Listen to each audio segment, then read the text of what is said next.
Salut, j'espère que vous allez bien. Moi, je vais très bien. Vous savez, vous savez, la vie est simple, hein. Vous avez deux types de manières de faire devant vous. L'action et puis l'inaction. Si vous passez à l'action, vous allez faire forcément un résultat. Mais si vous êtes en inaction, c'est pas ce que vous allez faire un résultat. Il faut voir. En 2025, là, on a déjà fait 6 mois de 2025. Pendant combien de temps tu hésites? Pendant combien de temps tu souhaites te lancer et tu n'arrives pas à le faire? Pendant combien de temps tu as pris des résolutions et tu voulais essayer que tu ne le sais pas? Pendant combien de temps tu vas refuser de faire le premier pas? Si tu refuses de faire le premier pas, nous on ne viendra pas t'aider à faire le premier pas. Vous savez, entre toi, tu refuses de faire, ou bien quand tu fais un peu, dès qu'il y a des difficultés, tu abandonnes. Et puis lui qui fait, quand il y a des difficultés, il cherche à trouver des solutions, il cherche à surmonter ces solutions. Entre toi et puis lui, c'est lui qui va réussir. Si tu le faisais en 2020, tu serais à un niveau pas possible aujourd'hui 5 ans plus tard. Si tu le faisais en 2010, tu serais à un niveau pas possible 15 ans plus tard.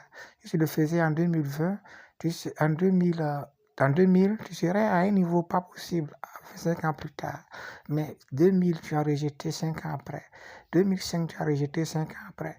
2015, tu as rejeté 5 ans après. 2020, tu as rejeté 5 ans après. Alors aujourd'hui, nous sommes en 2025. Tu as plus de l'âge, tu es entre 40 et 50 ans. Ta situation de vie n'a pas changé. Tu souffres encore aujourd'hui plus avec les charges qui ont augmenté et tu accuses l'État, tu accuses le président, tu accuses le ministre de la Jeunesse. Mais mon frère, tu n'es plus jeune.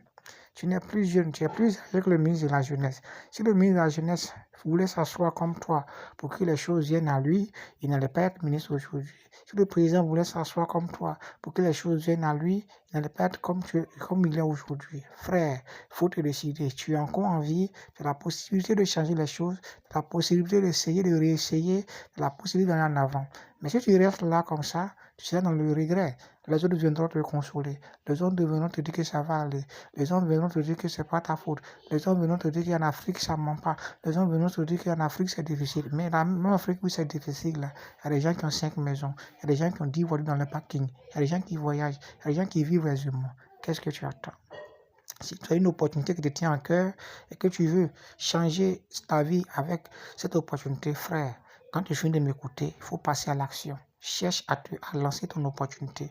La formation, là, ça vient après. Quand tu lances, il faut te faire former. La formation va te permettre de savoir mener cette opportunité et tu vas faire un résultat. Sinon, si tu restes là sans rien faire, frère, si tu vas quitter la tête des êtres humains, tu ne pourras rien réaliser. Car celui qui est assis ne réalise rien. Au revoir.